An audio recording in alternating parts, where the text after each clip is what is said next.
Welcome to Vivaswan Educational Foundation, your gateway to success. Explore classes in UPSC, Defense, WBCS, Combined Course, CAT, CLAT, and many more. Subscribe now for expert guidance and quality education. Hello everyone, welcome to Vivaswan educational foundation. तो मैं आ चुका हूँ आपके सामने एक physics के नए chapter को लेकर के, जिसका नाम है साउंड। तो साउंड से जितने भी रिलेटेड कुछ भी कॉन्सेप्ट्स है, जो भी मैं आपको वो एक एक करके समझाऊंगा। तो आपने अगर चैनल को सब्सक्राइब नहीं किया है तो चैनल को सब्सक्राइब करके रखिए। चलिए एक एक करके स्टार्ट करते हैं। सबसे पहले समझते हैं क्या है production of sound. Sound is produce due to the vibration of object. जब भी किसी ऑब्जेक्ट में वाइब्रेशन होती है तब साउंड प्रोड्यूस होता है। मतलब आप मान लीजिए यहाँ पर एक स्ट्रिंग है जिसको इस नेल के साथ इस तरह से जोर से बांध रखा है। अगर मैं इस पॉइंट में वाइब्रेशन दूँ तो यहाँ पर ये वाइब्रेशन होगा और हमें साउंड सुनाई पड़ेगा। तो साउंड तभी प्रोड्यूस होती है जब किसी भी ऑब्जेक्ट में वाइब्रेशन होता है। Vibration is the rapid to and fro motion of an object. अगर कोई ऑब्जेक्ट आगे पीछे, जैसे ये स्टिंग है, ये ऊपर और नीचे की ओर टू एंड फ्रो मोशन करेगा तभी वाइब्रेशन मिलता है हमें। ठीक है, चलिए। The sound of a human voice is produce due to the vibration of vocal cord. मैं जो अभी आपको बोल रहा हूँ, जो मेरी आवाज़ माइक में जा रही है और आपको सुनाई दे रही है, ये क्यों हो रहा है? क्योंकि मेरा जो वोकल कॉर्ड है उसमें वाइब्रेशन हो रहा है और उस वाइब्रेशन की वजह से ही साउंड प्रोड्यूस हो रही है, जो कि आप सुन पा रहे हो।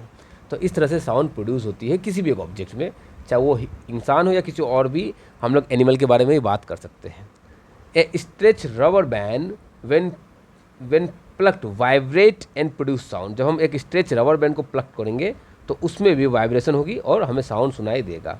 एक एक्टिविटी को करके यहाँ पे दिखाया गया है जहाँ पर कि साउंड की सुनने की पॉसिबिलिटी है। तो मैं आपको ये एक्टिविटी पढ़ के समझा देता हूँ। ठीक है, आप क्या क्या बोला गया? Stick the prong of A tuning fork of on A rubber pad and bring it near the year. मतलब आप, ये एक ट्यूनिंग फॉर्क है, ये जो आपको दिखाया जा रहा है, इसको आपको बोला जा रहा है, एक रबर का पैड होता है, उसके ऊपर इसे हिट करने के लिए बोला जा रहा है। उसके ऊपर इसे बोला जा रहा है हिट करने के लिए। हिट करने के बाद आप इसको अगर अपने कानों के पास लेके आओ तो आपको एक साउंड सुनाई देगा। We can hear a sound. ठीक है, सही बात है, सुन पाएंगे। If a suspended table tennis ball is touch with the vibrating prong, the ball is pushed away the repeatedly, this show that the prong is vibrating and the vibrating object produce sound। तो आप अगर इस जो आपका जो मतलब यहाँ पर जो ट्यूनिंग फोर्क है, उसको अगर आप एक रबर बॉल के पास लेके आओ तो ये जो वाइब्रेशन है, ये वाइब्रेशन इसके पास ट्रांसफ़र हो जाएगा और ये बॉल भी वाइब्रेट करना स्टार्ट कर देगा, जिससे कि हमें पता चलता है कि कोई भी ऑब्जेक्ट से साउंड तभी प्रोड्यूस होती है जबकि उसमें वाइब्रेशन होता है। ठीक है, चलिए। अब क्या बोला गया? Propagation of sound. साउंड, मान लीजिए मेरे वोकल कॉर्ड से साउंड निकला तो मेरे पास में जो भी बैठे होंगे उनको वो साउंड सुनाई दे रहा होगा। तो वो साउंड प्रोड्यूस होने के बाद प्रोपगेट कैसे होता है, एक पॉइंट से दूसरे पॉइंट पे जाता कैसे है? The sound produce by a vibrating object travel through a medium of to a listener. मतलब साउंड जहाँ पर प्रोड्यूस होती है वहाँ से वो ट्रेवल करते हुए जाती है, कहाँ तक? लिसनर तक जाती है।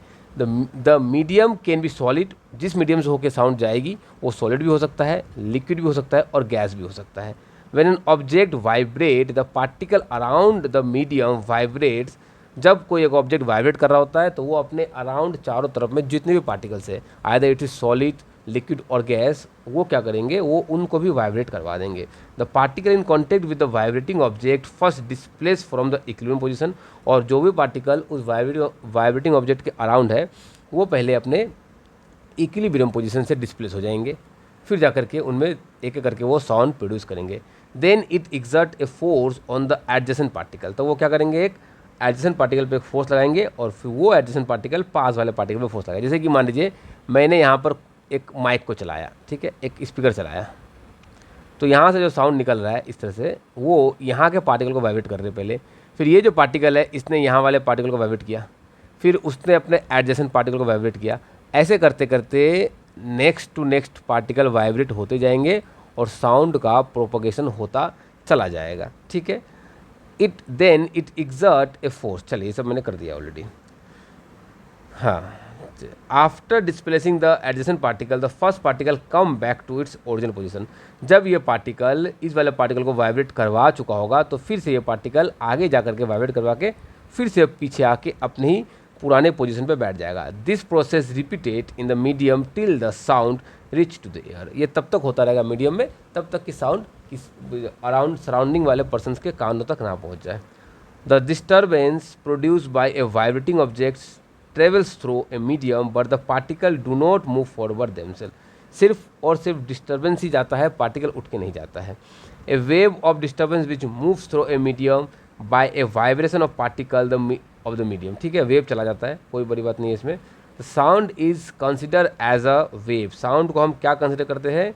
साउंड को हम एक वेव कंसिडर करते हैं। Since sound wave are produce due to the vibration of particle of the medium, sound wave are called mechanical wave. क्योंकि ये पार्टिकल, मीडियम के पार्टिकल के वाइब्रेशन की वजह से साउंड वेव हमें सुनाई पड़ रहा है, तो इसलिए हम साउंड को मैकेनिकल वेव कहेंगे। पहली बात, साउंड की साउंड एक वेव है, और साउंड किस टाइप का वेव है? तो साउंड एक मैकेनिकल वेव होता है। ठीक है, चलिए अब प्रोपगेशन ऑफ साउंड वेव को और ज़्यादा क्लियरली यहाँ पर डिटेल में दिया गया है। Air is the most common medium through which sound travel. जहाँ से साउंड ट्रेवल होगा सबसे मोस्ट कॉमन मीडियम कौन सा? एयर है। When a vibrating object moves forward it push and compress air in front of the forming the region higher pressure is called compression. मतलब जब vibrating object move करेगा तो मान लीजिए यहाँ पर ये एयर है, उसने अपने सामने वाले एयर को पुश किया और यहाँ के एयर सभी आपस में नज़दीक आ गए, तो इस टाइप के नज़दीक आने को हम क्या कहेंगे? इसको हम क्या कहेंगे? कंप्रेशन कहेंगे। इसको हम क्या कहेंगे? कंप्रेशन। इसको मैंने क्या बोल दिया? कंप्रेशन बोल दिया। ठीक है, पहली बात कंप्रेशन समझा, जिसको हम सी से डिनोट करते हैं। ये रहा सी से, मैं इसको डिनोट कर सकता हूँ। तो यहाँ देखिए आप, ये कंप्रेशन है, और जब ये आगे वाले ऑब्जेक्ट को धक्का देंगे तो फिर क्या बोला गया है? The compression move away from the vibrating object. और फिर कंप्रेशन धीरे धीरे आगे चला जाएगा वाइब्रेटिंग ऑब्जेक्ट से। When the vibrating object move backward, जब वाइब्रेटिंग ऑब्जेक्ट पीछे की ओर आएगा, it form a region of low pressure. तब वहाँ पर एक लो प्रेशर का रीजन फॉर्म होगा, जो कि यहाँ पर आपको इमेज में दिखाई पड़ रहा है। और इस लो प्रेशर के रीजन को हम कहते हैं रेयर फ्रैक्शन, जिसको आर से हम डिनोट कर सकते हैं। As the object moves to and fro repeatedly, object क्या होता है? मूव करेगा टू एंड फ्रो, आगे पीछे करते रहेगा। प्रोड्यूस ए सीरीज ऑफ, तो इससे क्या होगा? एक सीरीज मिलेगा हमें, जिसमें compression, rarefaction, compression, rarefaction, compression, rarefaction, back to back to रहेगा in the air which make the sound propagate in the medium. और इससे ही साउंड प्रोपगेट होगा किसी एक मीडियम में। तो मैं उम्मीद करता हूँ कि आपको प्रोपगेशन ऑफ साउंड को मैं समझा पाया हूँ अच्छे से, आपको ये समझ में आ चुका है। अगर आपको वीडियो पसंद आ रही है तो वीडियो को प्लीज़ लाइक कर दीजिए। अगर आपने अभी तक चैनल को सब्सक्राइब नहीं किया है तो चैनल को सब्सक्राइब कीजिए, और एटलीस्ट एक दो दोस्तों को इस वीडियो को सेंड करके आप अपने दोस्तों को भी मदद कीजिए उनके कॉम्पिटिटिव एग्जामिनेशन के प्रिपरेशन को बूस्ट करने में। चलिए फिर क्या बोला गया है? Sound need a medium to travel. बिल्कुल सही बात है कि साउंड को या तो सॉलिड चाहिए, या तो गैस चाहिए, या तो लिक्विड चाहिए ट्रेवल करने के लिए। साउंड जहाँ पर सॉलिड, लिक्विड या गैस कुछ भी नहीं है, जहाँ पर वैक्यूम है, वहाँ पर साउंड ट्रेवल नहीं कर पाते हैं। साउंड एक मैकेनिकल वेव है, सही बात है, and need a medium for propagation. उनको एक मीडियम चाहिए, किस लिए? प्रोपगेशन के लिए। Sound travels through solid, liquid में भी कर पाते हैं और गैस में भी बहुत ही बेहतरीन कर पाते हैं। Sound do not travels in vacuum. तो साउंड कहाँ ट्रेवल नहीं कर पाएंगे? तो साउंड वैक्यूम में ट्रेवल नहीं कर पाते हैं। ठीक है, यहाँ पर भी एक एक्टिविटी कराया गया है। मैं आपको कहूँगा कि एक्टिविटी छोटे क्लास के लिए होते हैं, तो आप इन एक्टिविटी को एक बार ज़रूर अपने से पढ़ लीजिएगा। अगर कोई दिक्कत आए तो आप कमेंट सेक्शन में लिखिए मुझे, तो मैं एक्टिविटी को भी आपके लिए कवर कर दूँगा। मैं चलता हूँ, जो भी अच्छे जो कॉन्सेप्ट समझाने वाले हैं उनको समझाने के लिए आगे बढ़ता हूँ। Sound wave are longitudinal wave. Sound wave को क्या बोला मैंने पहले? मैकेनिकल वेव बोला। ठीक है, साउंड तो एक मैकेनिकल वेव है, साथ ही साथ साउंड एक मैकेनिकल लॉन्गिट्यूडिनल वेव है। Sound propagate in a medium as a series of compression and rarefaction. मतलब साउंड कैसे चलता है? पहले एक कंप्रेशन हुआ, फिर एक रेयर फ्रैक्शन हुआ, फिर एक कंप्रेशन हुआ, फिर एक रेयर फ्रैक्शन हुआ। तो साउंड इस तरह से ट्रेवल करता है। In this wave the particle move back and forth parallel to the direction of propagation of disturbance. मतलब जिस डायरेक्शन में डिस्टर्बेंस है उसी के पैरेलल वो बैक एंड फोर्थ करेगा। और ऐसे वेव को हम क्या कहते हैं? तो ऐसे वेव को हम बड़े ही आसानी से लॉन्गिट्यूडिनल वेव का नाम दे देते हैं। तो आप याद रखिएगा कि साउंड कैसा वेव होता है? तो साउंड एक लॉन्गिट्यूडिनल वेव होता है। चलिए आगे बढ़ता हूँ। There is another kind of wave, जिसको हम क्या कहते हैं? जिसको हम कहते हैं ट्रांसवर्स वेव। यहाँ पर एक और तरह का वेव होता है जिसको हम क्या कहते हैं? Transverse wave. तो ट्रांसवर्स वेव जो है वो इस तरह से चलता है। ये हो गया ट्रांसवर्स वेव, और यहाँ जो मैंने आपको ऊपर दिखाया ये क्या है, तो ये है longitudinal wave. In this wave particle oscillate up and down. तो पार्टिकल क्या है, देखिए ups and down, up and down oscillate कर रहे हैं, ठीक है। परपेंडिकुलर मतलब ये डायरेक्शन ऑफ प्रोपगेशन है और ये इसके साथ 90 डिग्री पे है, तो इसको क्या बोलेंगे हम, perpendicular to the direction of propagation of disturbance, ठीक है, सही बात है। यहाँ पर एक्टिविटी दी गई है जो कि एक्टिविटी आपको खुद से करना है, अगर प्रॉब्लम हो तो आप कमेंट जरूर कीजिए। तो ये है लॉन्गिट्यूडनल, ट्रांसवर्स और लॉन्गिट्यूडनल वेव का जो कि यहाँ दिखाया गया है, ये है लॉन्गिट्यूडनल वेव और नीचे एक जगह दिया होगा कहीं ट्रांसवर्स वेव। अब कुछ कैरेक्टरिस्टिक्स है साउंड के, साउंड वेव के, जो हमें समझना है। यहाँ से काफ़ी क्वेश्चंस पूछे जाते हैं, तो ध्यान से इन्हें समझिएगा क्या बोला गया। चलिए मैं देखता हूँ। Sound wave can describe as its frequency. Sound wave को हम उनके फ्रीक्वेंसी से डिस्क्राइब कर सकते हैं, एम्पलीट्यूड से डिस्क्राइब कर सकते हैं और उसके स्पीड से डिस्क्राइब कर सकते हैं साउंड वेव को। Sound can be graphically represented as wave. Sound को हम लोग ग्राफिकली क्या बोल सकते हैं, उसको एक वेव बोल सकते हैं, ठीक है। There is change in the density and pressure of sound wave in medium. अलग अलग मीडियम में और मीडियम के डेंसिटी पर, प्रेशर पे साउंड वेव डिपेंड करता है। Compression are the region of high pressure, मैंने आपको बता रखा है। And the density where the particle are crowded and are represented by upper portion of the curve is called crest. मतलब sound को अगर आप इस तरह से अगर आप कंसिडर करो, तो जहाँ पर डेंसिटी ज़्यादा होगी उसको हम कहेंगे अपर पोर्शन। ये जो अपर पोर्शन है, यहाँ पर डेंसिटी ज़्यादा को ये दिखाना चाह रहे हैं, और इन अपर पोर्शन को क्या बोला गया है, इन अपर पोर्शन को क्रेस्ट बोला गया है, ठीक है। रेयर फ्रैक्शन, जहाँ पर कि डेंसिटी कम हो उनको क्या बोलते हैं, rarefaction. Rarefaction are the region of the low pressure and the density where the particle are spreaded out and are represented by lower portion of the curve called trough. तो जो नीचे वाले portion है वहाँ पर density कम होती है और इन लोअर पोर्शन को हम क्या कहते हैं, ट्रफ्ट कहते हैं। तो क्रेस्ट क्या है, ट्रफ्ट क्या है, मैंने आपको समझा दिया। The distance between the consecutive crest या कंप्रेशन और द कंसेक्यूटिव रेयर फ्रैक्शन, इसको वेवलेंथ कहा जाता है। बहुत ही आसान सा बात है, कोई बड़ी बात नहीं है। एक क्रेस्ट से दूसरे क्रेस्ट की जो दूरी है, एक क्रेस्ट से दूसरे क्रेस्ट की जो दूरी है, ये डिस्टेंस, इसको हम क्या कहते हैं, तो इसको हम कहते हैं वेवलेंथ। या फिर एक ट्रफ्ट से दूसरे ट्रफ्ट की जो दूरी है, इसको भी हम क्या नाम देंगे, तो इसको भी हम नाम देंगे वेवलेंथ। मैं थोड़ा इधर लिखता हूँ ताकि आपको क्लियर दिखे। इसको भी मैं क्या नाम दूंगा, तो इसको मैं नाम दूंगा वेवलेंथ, ठीक है। वेवलेंथ की जो सिंबल होती है वो है ग्रीक सिंबल लेम्डा। इस तरह से हम वेवलेंथ को दिखाते हैं, लेम्डा। चूँकि वेवलेंथ एक लंबाई है तो इसकी यूनिट क्या होगी, तो इसकी यूनिट होगी मीटर, क्योंकि लंबाई की यूनिट मीटर होती है इसलिए, ठीक है। चलिए, तो हमने क्या समझा, अभी तक हमने वेवलेंथ को अच्छे से समझ लिया। सबसे पहले हमने क्या समझा, वेवलेंथ को समझा। अब हम समझेंगे फ्रीक्वेंसी को। फ्रीक्वेंसी क्या होता है, फ्रीक्वेंसी ऑफ साउंड वेव क्या बोला गया है, देखिए ध्यान से। When sound is propagate through a medium, the density of medium oscillate between the maximum value and the minimum value. तो डेंसिटी जो है वो मैक्सिमम वैल्यू और मिनिमम वैल्यू के बीच में ऑसिलेट करता रहता है। The change in the density of medium from maximum value to the minimum value and again maximum to minimum is one oscillation. मतलब density of medium maximum minimum, maximum minimum, maximum minimum, इसको एक maximum एक minimum से पहले जैसे position में आते समय यहाँ से स्टार्ट किया, मैक्सिमम मिनिमम ऐसे करके एक ऑसिलेशन, एक मैक्सिमम एक मिनिमम एक ऑसिलेशन, फिर एक मैक्सिमम एक मिनिमम एक ऑसिलेशन, इसको बोला जाता है। तो ऑसिलेशन पर सेकेंड, और एक सेकेंड में कितने सारे ऑसिलेशन हो रहे हैं, 1 2 3 4 5 6 7, मान लीजिए यहाँ पर 7 ऑसिलेशन हो रहे हैं एक सेकेंड में। मान लीजिए यहाँ पर कितने ऑसिलेशन हो रहे हैं, तो 7 ऑसिलेशन हो रहे हैं एक सेकेंड में, तो इनको हम कहेंगे फ्रीक्वेंसी। इसका क्या है, फ्रीक्वेंसी 7 है। मान लीजिए 7 ऑसिलेशन हो रहे हैं एक सेकंड में, तो इनको हम कहेंगे फ्रीक्वेंसी, क्योंकि फ्रीक्वेंसी को ऑसिलेशन पर सेकंड से मेजर किया जाता है, तो इसको हम क्या कहेंगे, फ्रीक्वेंसी कहेंगे, ठीक है।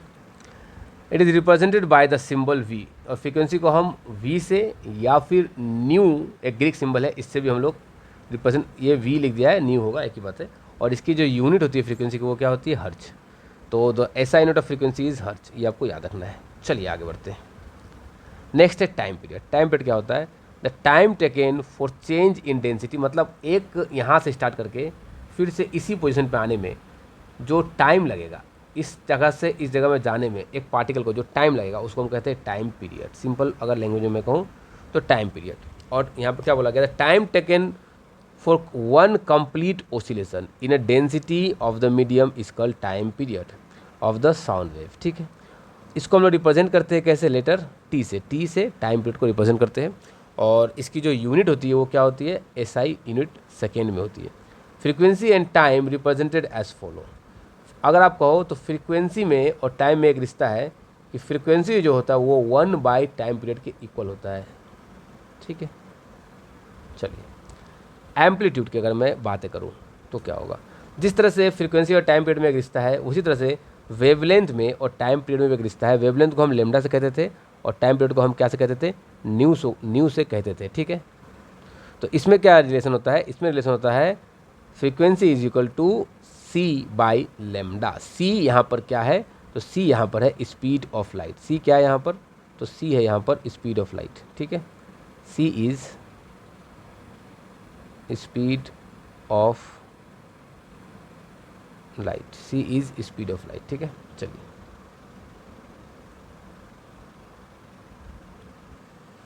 तो अब बातें करते हैं एम्पलीट्यूड। एम्पलीट्यूड क्या है, the magnitude of maximum disturbance in a medium on either side of the mean value, इसको हम क्या कहते हैं, एम्पलीट्यूड। मतलब कि जो डिस्टर्बेंस है ये इस तरह से ऊपर और नीचे जा रहा है, तो ये जो मीन वैल्यू है, मिडिल वैल्यू, यहाँ से आइदर साइड ये कितना ऊपर गया, ये कितना ऊपर गया, ये डिस्टर्बेंस कितना ऊपर तक गया, इसको हम कहते हैं एम्पलीट्यूड। इसको क्या कहा जाता है, इसको कहा जाता है एम्पलीट्यूड। या फिर यहाँ पर क्या बोला गया, देखिए the magnitude of sound is the height of crest और ट्रफ्ट। कितना क्रेस्ट का और ट्रफ्ट का हाइट है वही क्या है, एम्पलीट्यूड है, जिसको हम लोग ए लेटर से डिनोट भी करते हैं।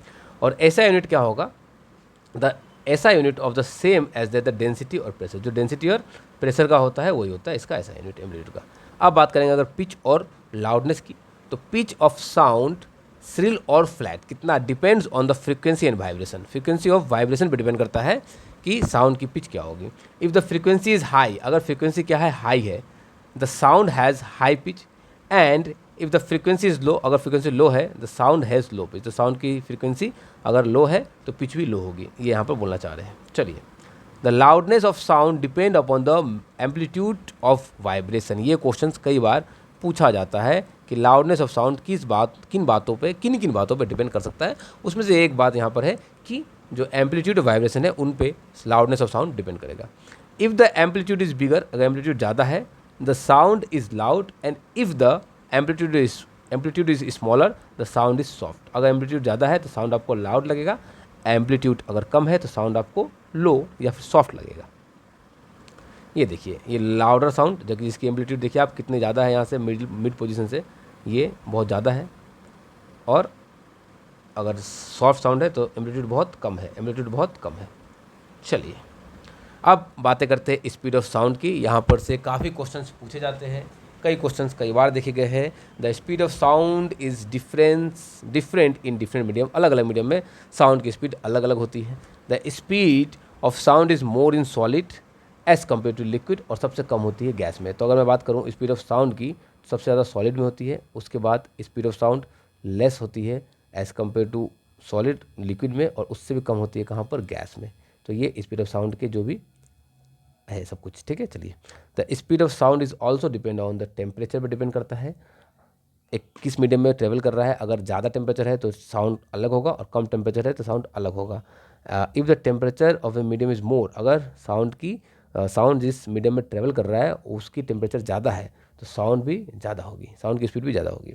और अगर साउंड जिस मीडियम में ट्रेवल कर रहा है उसकी स्पीड कम है तो साउंड की स्पीड भी कम होगी। तो ये डिपेंड करता है कहीं ना कहीं टेम्परेचर पर। यहाँ देखिए अलग अलग ऑब्जेक्ट का दिया है, आप सिर्फ इतना समझिए कि सॉलिड में साउंड की स्पीड ज़्यादा होती है, लिक्विड में देखिए उससे कम होगा, और गैस में देखिए सबसे कम होगा। और वैक्यूम में साउंड ट्रेवल ही नहीं कर पाता है तो साउंड की स्पीड वैक्यूम में 0 होती है। तो स्पीड ऑफ साउंड का एक फॉर्मूला भी यहाँ दिया गया है कि स्पीड ऑफ साउंड जो होता है वो क्या होता है, lambda that is wavelength into frequency. Speed of sound क्या होता है, लेमडा वेवलेंथ इनटू फ्रीक्वेंसी होता है।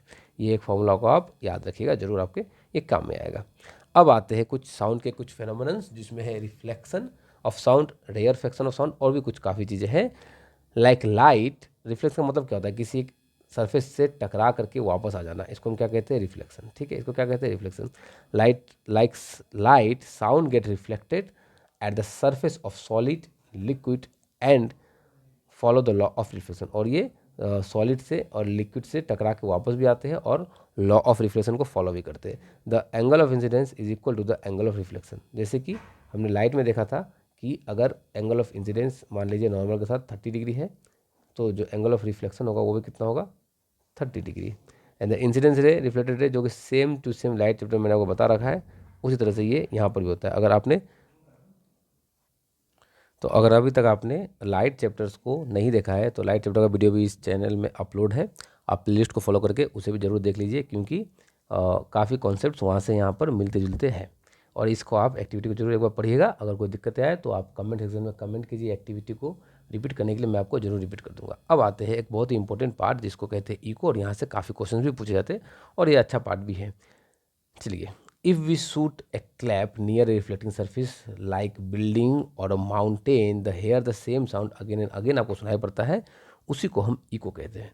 It causes due to the reflection of sound, और इको क्यों सुनाई पड़ता है, क्योंकि साउंड की रिफ्लेक्शन होती है, इसलिए हमें इको सुनाई पड़ता है।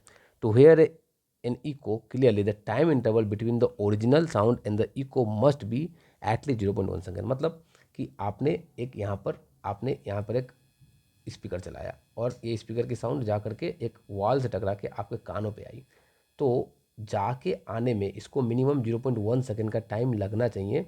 अगर उसके पहले चली आती है साउंड तो आपको सेम साउंड लगेगा, क्योंकि हमारा ब्रेन 0.1 सेकेंड के अंदर वाले साउंड को सेम साउंड ही कंसिडर कर लेता है। तो जब छोटे कमरे में हम होते हैं तो वहाँ पर भी हमें इको सुनाई देता है, मगर वो 0.1 सेकेंड के अंदर ही साउंड वापस चला रहा है, तो हमें ये सुनने की संभावना कम हो जाती है। तो अगर इको आपको सुनना है तो मैं आपको एक अच्छा सा एक मैथमेटिकल एक्सप्लेनेशन देता हूँ इसका इको का। चलिए आप देखिए क्या होता है कि मान लीजिए कि ये एक कोई रूम है और आप जहाँ पर बोल रहे हो वहाँ से इस दीवार की जो दूरी है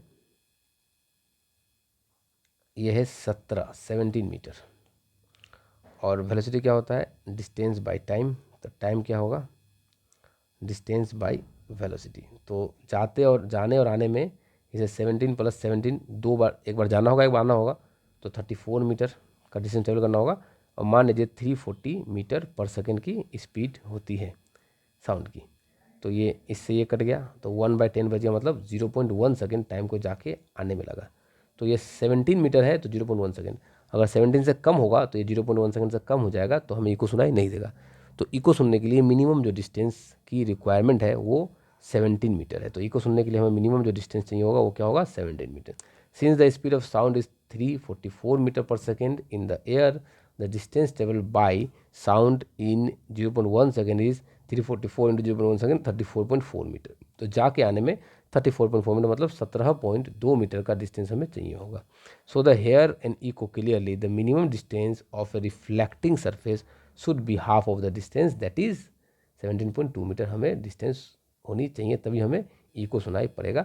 बहुत ही अच्छा सा कॉन्सेप्ट था, मैंने आपको इसको समझा भी दिया।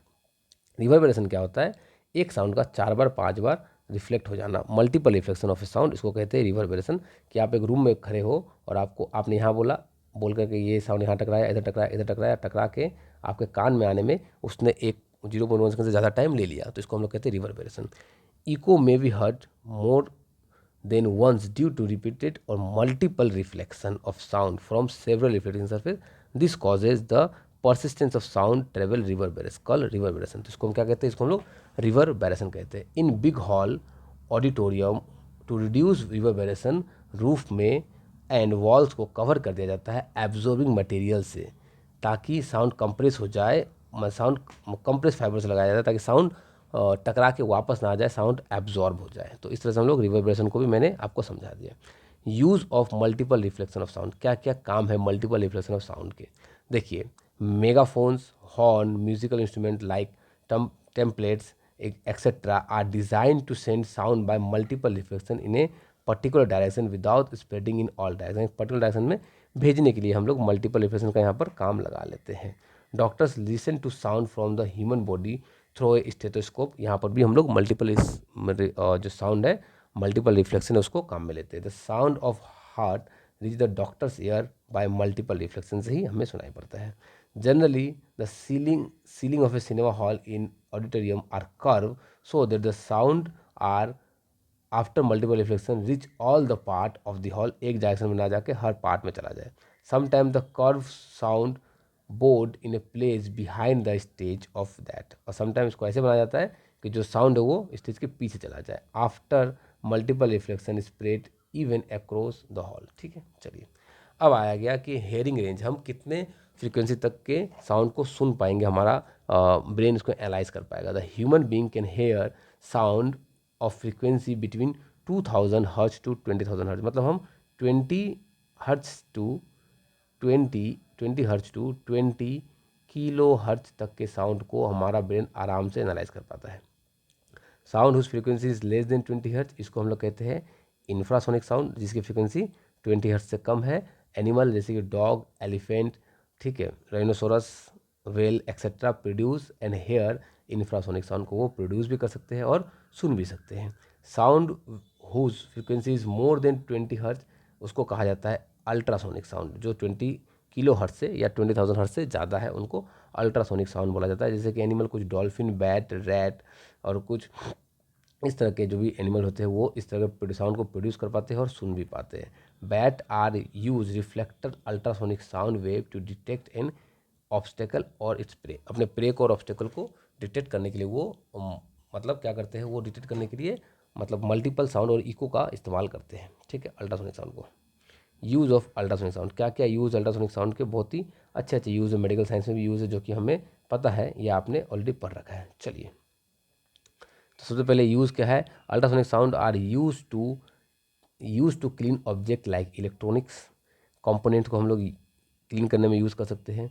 The component to be clean and kept in the cleaning solution and ultrasonic wave and sent into the solution due to the high frequency dust particle get detach from the component को हम लोग इस तरह से साफ कर लेते हैं। Ultrasonic sound is use to detect crack in metal rock, में क्रैक को भी डिटेक्ट करने के लिए हम लोग अल्ट्रासोनिक साउंड को यूज़ करते हैं। चलिए मैं थोड़ा स्टाइलस का पेन का कलर चेंज करूँ ताकि आपको और भी ज़्यादा अच्छा समझ में आए। Ultrasonic wave are sent through the metal block and if there is a crack the wave are reflected back and the crack can be detected। तो इस तरह से हम लोग क्रैक को भी ढूंढ सकते हैं। Ultrasonic sound is use in ultrasound scanner for getting image of internal organ of the human body, के इंटरनल ऑर्गन के इमेज को भी हम लोग समझने के लिए इसको यूज़ कर सकते हैं। Ultrasonic sound is use to break small stone form in the kidney into fine grains so that they are removed through urine। तो किडनी के स्टोन को भी हम लोग किसी से अल्ट्रासोनिक साउंड से तोड़ के बॉडी से बाहर निकाल सकते हैं। सोनार बहुत इंपॉर्टेंट है, जो कि इस पर बहुत सारे फंक्शंस होते हैं, तो ये भी हमारे लिए इंपॉर्टेंट है। Sonar stand for sound navigation and ranging. Sonar का ये फुल फॉर्म है sound navigation and ranging. It is a device which use ultrasonic wave to measure distance. ये एक डिवाइस है जो अल्ट्रासोनिक वेव को यूज़ करता है डिस्टेंस को मेज़र करने के लिए। Direction and speed of under water object के डायरेक्शन को और स्पीड को भी हम लोग पता लगा सकते हैं सोनार से। Sonar has a transmitted and detector install in a ship. Sonar एक ट्रांसमीटर और डिटेक्टर शिप में होता है। The transmitter produce ultrasonic sound wave which travels through water and after striking with an object sea bed reflect back to the direct detector। मतलब पहले एक जहाँ से सोनार ट्रांसमिट होगा वहाँ से साउंड निकलता है या सोनार वेव निकलता है और वो किसी एक ऑब्जेक्ट से जाकर टकरा के वापस आकर के डिटेक्टर से रिसीव हो जाता है, जिससे हमें चीज़ों की दूरियों का अंदाज़ा लग जाता है। The distance of an object can be calculated by knowing the speed of sound in water. तो साउंड की स्पीड क्या है वाटर में, उस तरह से हम लोग कैलकुलेट करके उस ऑब्जेक्ट के डिस्टेंस को भी निकाल लेते हैं। The time taken between the transmission and the reception of ultrasound, इस किस समय हमने छोड़ा और कब रिसीव हुआ, उस तो हमें एक टाइम का गैप मिल गया। और स्पीड ऑफ साउंड हम वाटर में जानते हैं, तो इस तरह से हम लोग डिस्टेंस को भी पता लगा सकते हैं। क्या होता है, velocity is equal to distance by time. तो डिस्टेंस क्या हो जाएगा, वेलोसिटी इंटू टाइम। इस तरह से हम लोग क्या कर सकते हैं, पता लगा सकते हैं। If the time taken for the transmission and the reception of ultrasound is T, मान लीजिए टी है, साउंड को जाके आने में टाइम लग गया T, and the distance travel is 2d, और डिस्टेंस जाके आने में लगा 2d by the ultrasound, then जो 2d डिस्टेंस है वो क्या होगा v इंटू टी, 2 डिस्टेंस क्या हो जाएगा v इंटू टी, तो ये 2d डिस्टेंस है तो उसको हम लोग हाफ करेंगे। क्यों हाफ करेंगे? क्योंकि साउंड जाके आया इसलिए हम उसको हाफ कर लेंगे, तो डिस्टेंस क्या हो जाएगा v इंटू टी बाई 2, ये रहा सही फॉर्मूला। चलिए, स्ट्रक्चर ऑफ ह्यूमन एयर, जो कि मैं आपको बायोलॉजी में मैंने आपको पढ़ा रखा है, मैं आपको वहीं पर ये पढ़ाया है। आपने अगर अभी तक हमारे बायोलॉजी के लेक्चर को नहीं देखा है तो ज़रूर आप जाकर के बायोलॉजी के लेक्चर को भी देखिए, ताकि आपके सभी कॉन्सेप्ट क्लियर हो जाए। और अगर आपने हमारे चैनल को सब्सक्राइब नहीं किया है तो चैनल को सब्सक्राइब करके रखिए, और अगर वीडियो पसंद आई हो तो वीडियो को लाइक कर दीजिए। मिलते हैं आप सभी के साथ नेक्स्ट वीडियो में। आप सभी का बहुत बहुत धन्यवाद। Thank you for learning with Vivas One Educational Foundation. For contents like this, follow us on Facebook and Instagram today.